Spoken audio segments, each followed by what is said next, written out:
সচিন ছিল 3 বছর আগে, তখন ছিল সচিন খেলতো এদের সাথে, গোপাল সিং এদের সাথে খেলতো 4 বছর 5 বছর আগে, তখন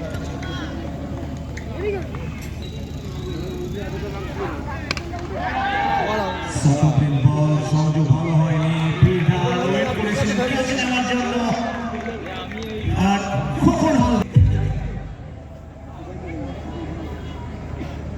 আবারও দর্শকরা আওয়াজ করতে পারছেন, তাহলে কি আমরাও আপনাদের কত ম্যাচের পুরোনো দিকে তবু ক্রিকেট কখন কি পালা বদল হবে সেটা আগাম বলা কিন্তু একেবারে মূর্খাদের কাজ।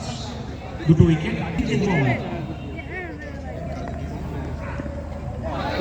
হ্যাট্রিক হয়ে গেল নাকি? ও আসে মাঝে সাঝে, ওই যে মেরে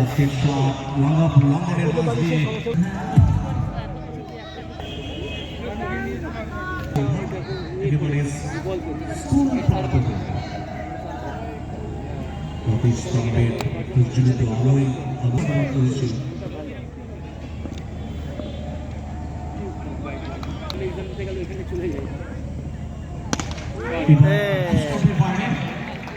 মিটিংটা দেখার মতো, আর গোপাল সিং আর সেই ওভার বাউন্ডারি গোপাল সিংয়ের ব্যাট থেকে অনুষ্ঠিত হবে সবচেয়ে পুরস্কার বিতরণী অনুষ্ঠান।